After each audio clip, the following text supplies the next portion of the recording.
Hey, it's Doug Atkinson here at Identiverse 2018 in Boston, and I am with Richard Bird, who is Client Director at Optiv. And Optiv is really what would you say, a Strategic security integrator. strategic Yeah, security integrator, and so you're really at the pointy end of helping companies solve their greatest vulnerabilities. absolutely. And I know you're speaking here about vulnerabilities, and it really is kind of an interesting take hmm that ultimately it's becoming easier and easier to breach. Yeah, Is that the way to think absolutely. about it? Absolutely. Yeah, I think that the challenge that we face in the solutions space around identity is that it's all solutions oriented. So we see a lot of energy around solving for use case X or this problem Y, and the problem that we face as operators. I've run large identity operations in a number of different companies, is that the foundation is crumbling. So we have bad information, bad data about our users, about our vendors, about our partners, about our customers, because the base systems that have all that data were never built for security to begin with. And then we take that bad information out of Active Directory, LDAP, other sources, particularly for internal, and we pipe them into these shiny new identity solutions. And we're surprised when the identity solutions don't work. Because when we get hacked, the reality is that hackers out in the world today, when they breach a company, the very first thing that they look for is aged, obsolete, antiquated credentials, especially credentials with elevated privileges that nobody's bothered to keep tabs on, and then use those credentials to basically mask their identities and become insiders. And and as a result, what we see is that the level of sophistication relative to hacking isn't progressing as rapidly as the level of sophistication and innovation for the solutions, because it's always a path of least resistance. If I can get you to click a link because it says, hey, this is Mary from Skynet and this invoice is wrong, please click this link, and then I can take over identities as a result of that action. I don't need to do all of the hard hacking that we've seen in the past relative to algorithmics and encryption, cracking, and all those types of things, because I can just get in literally through the front door by your invitation. Well, and that's really the problem these days, right? I mean, and I think organizations, I mean, these events are becoming larger and larger because organizations are initially thinking, well, I'll just overpower it with technology. But in the end, it's more subtle than that. Yeah, it is very. It's a very set. It's very much a set of core foundational controls. I'm an old, risk and compliance guy in another role, and if you don't get the basics right, there's no possible way to make the fancy stuff work correctly. It's like an analogy that I've used is it's like putting diesel fuel into a Ferrari engine. You buy something that's super fast, that's super cool, it's highly automated, it's really, really wonderful, and then you cram all of this sub-optimized information into it, and it's not going to run right. And on top of that, I think one of the bigger issues that we see relative to end user experience or identity experience, I heard a little bit of that today in a presentation, is that we continue to have requirements given. I used to give them myself, but requirements given to our solution providers that say, hey, I'm all about identity controlled or identity centric security, so when we put in this solution, the only ask that I have is that none of our employees have to change their behavior. We've heard a lot about that today too. Yeah. When we've been talking to folks, it's all about the end user. Yeah. Try to keep it cool for the end user, and in the end, that's I think it's unrealistic. There's a very interesting thing over the last couple of years that's happened around zero trust. And as I've talked to companies about zero trust, I get this, I kind of get a hand up immediately. And they go, we've looked at zero trust and that's just too restrictive. There's no way that that'll work. It can't possibly work anywhere. And I ask him, I'm prior military, I asked them, I said, have you ever been to Fort Knox? No, I've never been to Fort Knox. I said, well, if you go, you will be introduced to the analog, real-life version of zero trust. You can have credentials. You can be the President of the United States. You can be the general, the chairman of the Joint Chiefs of Staff. you are still going to be checked out thoroughly before you walk through that door, because it's a zero trust environment. And that's a very interesting reality that is getting lost in corporations today, which is there's a misunderstanding about digital transformation, there's a misunderstanding about the digital realm. And that misunderstanding leads to these big problems in not just identity controls, but security controls in general. And that misunderstanding is that everything in the digital, albeit it is now operating at near speed of light, everything in the digital is simply a reflection of what is in the analog. And if we don't look at the analog equivalents and go, hey, zero trust actually has been a thing for centuries, right? And zero trust then can be a component of our digital security framework. If we can't make that connection between the digitally enabled world is simply a representation of the physical world, and the physical world where we already know how to manage these things, we can't progress. And it's very interesting to me, back to the point that we were talking about initially, when we say, I need to put this solution in and I need several process changes and behavior changes for our end users, it is only in the digital world that we say, we can't do that. We can't inconvenience our users. We can't inconvenience our employees like that. Because when it's security in the physical realm, we are very, very quick to say, no, there will be another checkpoint. No, there will be another list that you need to be on. No, there will be a fingerprint scanner that you need to apply your thumb to. And we demand process changes in the physical, but in the digital, we just frankly get lazy and feel that a 16th of a second or a microsecond delay is going to be such an inconvenience to an individual actor that we can't put effective controls in place. Well, and you only need to get it wrong once. And then the virtual intruder is in your back office. All of last year I spent a lot of time talking about the reality that there are no such things as outsiders. And the real issue is that because we have adopted this strange notion, again, not combining or correlating the physical realm with the digital realm, we talk about people's identities in the digital universe as who they are as a sum total of accounts that they have, rolled up underneath one master account if they have an SSO. And we say that's your identity. That's literally like saying this key ring with 47 physical keys on it is who you are. Right. When I hand you those keys.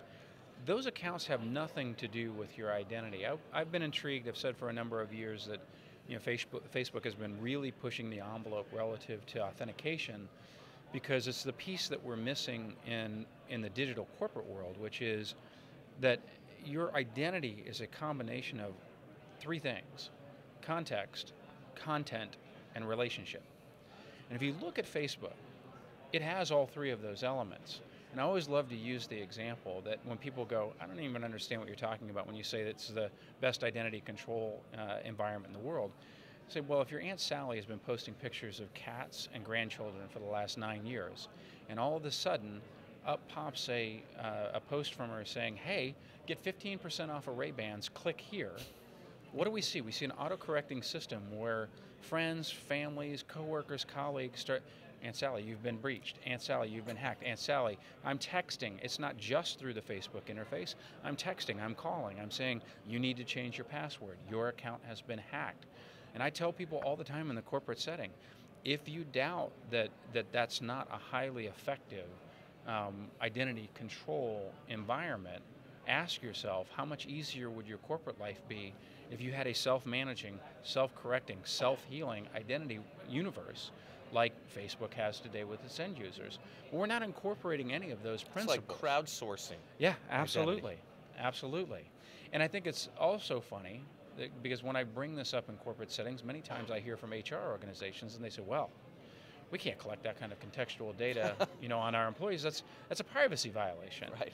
And say, your employees are freely offering this everywhere else. And what you're saying is that everywhere else outside of the corporate setting, It's absolutely okay for that information to exist, to be farmed, to be mined. You check it when you do an interview with them to hire them. You look at LinkedIn, you look at their Instagram account. We're doing that, as a due matter of course. But all of a sudden, when they become employees, we can't change our behaviors or processes to be able to account for information that will help us authenticate that you are who you really say you are. And that really is the real life principle that's lost. I go back to, scale is difficult. It's difficult to manage in the hundreds of thousands. But one of the downsides of the digital enablement that we've seen over the last 30 or 40 years is that it's disintermediated us from the basic principles of people management, of corporate management, of CEOs knowing names of their employees all the way down into the lowest levels, new hires. And because we don't know people, because we only know them relative to their digital work persona, we don't know their work habits. We don't know where they're coming and going. We don't know, we've just really, I always tell people it's exactly what's happening in American communities today. It's like a manager who has a neighbor in their cul-de-sac that they lived next to for 7 years and they don't know their names. Right? Our workplace is very, very similar to that. And we need to find ways to add enrich information that changes us back into this, we know you are who you say you are because we know you. It's an incredibly complex cultural position you're putting in front of people, and that's a lot harder, slower argument to present. It is. It still boils down to ultimately to effectiveness and sufficiency, right? So while that may be a slow process to reorient ourselves culturally to a more personally informed type of identity control, it raises the question. You said you only need to be beat once, right? It raises the question of whether or not the level of effort that it takes to change our perceptions, frankly, to change our emotional investment in the reality of an intruder inside of our personal space, and our personal space being, this family of coworkers, my company, my brand. Until we have that type of visceral emotional response that we get, because we're personally invested, we're not going to see effective and sufficient security controls relative to identity. We may be able to mitigate bad consequences with any number of other controls. But I'll share something, I'll be talking about it tomorrow. I'm really fortunate. I have a very diverse life. I would like to say it's by choice, but actually it's because I can never say no to anything. And I'm an elected official, and I always make it clear, I'm a nonpartisan elected official. And I'm an elected member of a school board.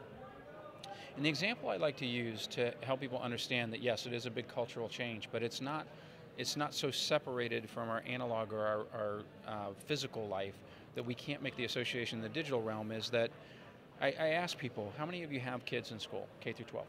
Lots of hands always come up in the audience. And I say, so here's the phone call that you get. You get a phone call, voicemail message, not a direct call, from your favorite administrator. You love your school, you love your principal, you love their teachers, you think it's just the greatest place on earth, and the following phone call comes in, and that phone call goes like this. We have somebody inside of the building. We don't know who they are. We don't know exactly where they're located. We don't know what their intentions are. We really don't know if their intentions are good or bad. We don't know much. We don't even know when they got here. They could have actually been here for weeks, hiding, and we're not sure. But everything's cool. And I can actually physically see people tense, and yeah, you can just see this visceral reaction. And I ask, as soon as I say that, I ask people, so is that the same type of emotional connected reaction that you have when you discover an unknown quantity that's been inside of your network, inside of your systems, or a unknown actor? That do you have that same level of emotional investment? And most of the time what we see is No, I get tons of false positives. No, it's not that big of a deal. We see that account all the time. It's a machine account. It's not really tied to anybody. Nobody could have hijacked it. Nobody could have taken over an SSH key. Nobody could have taken over an API script, because those are all embedded. And there's this rationalization and this lack of, oh my gosh, something bad could be happening, because there's no emotional investment. So that could be a big component of the cultural change, is when people recognize that this could really be bad things for all of us. We'll see a better collective community response to identity. So you're having these conversations every day at Optiv. Mm-hmm. Any kind of quick parting advice you would offer to the kind of CISO suite level around this sort of cultural thinking? I think there's a couple of key pieces to it. The first piece of guidance I always offer is stop saying it's too hard. Right. That's a good first one. It's a self-fulfilling prophecy, and it's untrue, right? We say it's hard because it's a recognition of the fact that we're going to need to make major investments, we're going to need to do rethinking, we're going to need to do process change, but it's not too hard. It's a matter of will, and it's a matter of leadership. I think the other piece is that, and it's just as simple, I tell people, and this is counterintuitive to what folks like Optiv and our solution sellers do here, but I tell them to stop buying things. I tell them to focus their efforts. We'll keep that quiet around here. I say all the time, you don't have a tech problem, right? You have a process and people problem, and get a focus strategically on the fundamentals. You can do them in parallel. You can fix, you can hygiene, you can get that data correct, but get the basics down, otherwise whatever you buy is going to be sub-optimized. And if it's sub-optimized, this is the hardest thing for CFOs and CEOs to hear. It means that you're throwing your money away. Forget about the breach. Focus on the fact that you're throwing money away. This is an incredibly interesting conversation. Unfortunately, our cameras are about to kick the bucket. No worries. So we're going to wrap it up. But thanks very much. I appreciate you stopping by, and I hope you enjoy the rest of the show. Thank you very much. Appreciate it.